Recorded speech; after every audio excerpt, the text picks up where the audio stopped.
Now approaching the station. Please mind the doors. Thank you for traveling with us today. At least the train conductor was polite enough, you thought to yourself. You sighed as you caught a visage of yourself in the reflection of the windows. You had a job interview coming up next week, so you had thought getting a haircut would be a good idea. Thought being the key word in that sentence. The stylist had somehow misunderstood your instructions, making your hair a ghastly green color rather than the chestnut brown you had wanted. And the trim turned out so choppy a drunk blind man could have done a better job. Embarrassment oozed from every pore of your being as you made the trek to the corner store in search of a beanie to cover up your shame.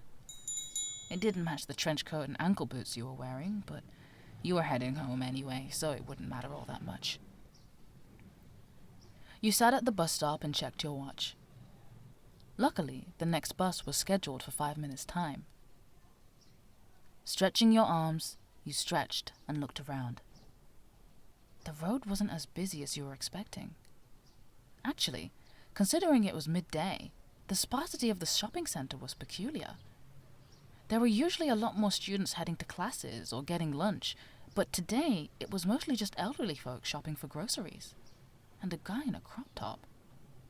Wait, a guy wearing a crop top? You did a double take to confirm, but no, you were definitely correct. That wasn't something you'd picture anybody wearing in this weather. But he did have the abs to pull it off, and the little red hat that matched the red and black striped trousers made the overall look quite cute. The colors were so bright and avant-garde, but also complementary and soft against his bronze skin, that you couldn't help but watch in awe. He walked past with a friend in tow who had opted for a close-fitting suit. Rich black, almost purple, you thought, matching his shining plum eyes, leather-looking trousers, and a halter top with several buckled straps leading up the neck. Unlike his hatted brethren, he had unkempt hair that had been wrestled back with an orange headband, which, of course, was the same color as the split skirt tied around his waist, just long enough to cloak his hips. Part of you was curious how his frame would look without it, but then again, that would take away the citrus aesthetic he had going on. It was odd, but charming, not a look just anyone could pull off. Needless to say, they were definitely fashion icons. "Got a problem?" the orange one hissed, snapping you out of your trance. Had you been staring the whole time? He glared over his shoulder, his gaze burning into every inch of you. For a moment, you debated whether or not you should compliment their fashion choices. No. You decided against it, turning to face the opposite way. "Yeah, that's right," he snarled, shoving his hands in his pockets and continuing on his way, mumbling something under his breath before leaving. Charming. Some time passed. However long it was, it felt like days. You weren't sure. You just knew checking your watch would make you more and more antsy, and that the sun was starting to set. How long had you been sat there? Long enough. Bouncing your knee and biting the inside of your cheek, you came to a resolution. Even if it took you 40 minutes, you were walking home. With determination and gusto, you stood, powering up the street. The day had gone on long enough, and it was time for it to end. This had to be the most unlucky day in history. Nothing was going as you planned it at all, and it was beginning to get slam. What was that? An explosion felt like it had gone off in your spine, almost immediately followed by a seeping pain permeating your spine. Your vision blurred. You coughed harshly as you tried to find your bearings. Was that the wall behind you? Scream and I stab you. A demand cut through the ringing in your ears, the voice low and menacing, murderous intent dripping from every syllable. "What do you want?" You managed to whisper, noting the black and orange figure in front of you, holding you securely in what seemed to be an alleyway. "When did you get here?" He scoffed in response, pressing something cold and metal against your neck. "Was that a knife? You've got to be kidding me. We've been chasing your sorry ass for weeks. You're really gonna sit there and tell me you have no clue what I want?" Yes, I don't know! Originally, you were going to try and remain calm, but those thoughts of keeping calm were useless to you now.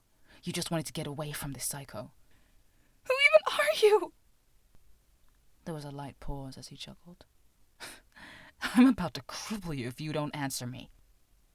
The orange boy pressed the knife against your neck, causing you to wince and inch away slightly. Beige trench coat, hangs around in bus stops about yay feet tall. And to top it all off, you're carrying that weird-looking bag with you. You're the one we need, so just hand over the bag and we'll pretend this never happened. You frowned in confusion for a moment, eyes darting between the blade and his face. Maybe he was an undercover cop. Or not. Cops wouldn't threaten with knives. You opened your mouth to form a reply, but nothing came out. What were you even supposed to say? Please don't stab me, Tangerine. I'll do anything. Or maybe it's in your coat. No one would wear a trench coat for no reason in this weather. No one would wear a leather halter top in any weather, would have been your usual response, but the thought process was cut off by the blade shredding your coat into slivers. What the hell? Pushing him away, you gasped, clutching the hanging strips to your body. This jacket was expensive, damn it! Not only that, but some of your underclothes had suffered considerable damages too. Tangerine widened his eyes in shock, observing every inch of the now torn cloth and your exposed frame. It's not there?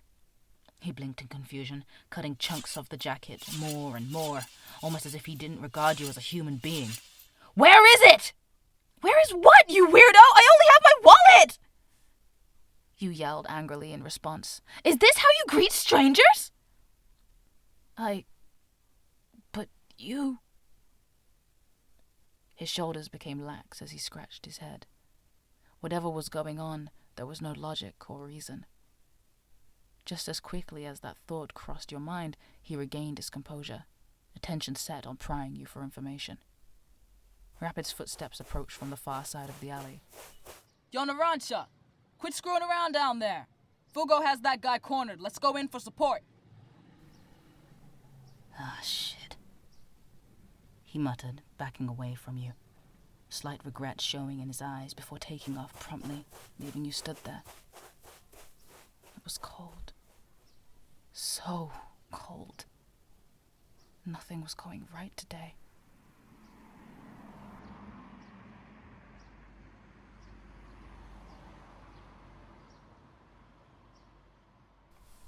Yay, every step you take. Woo!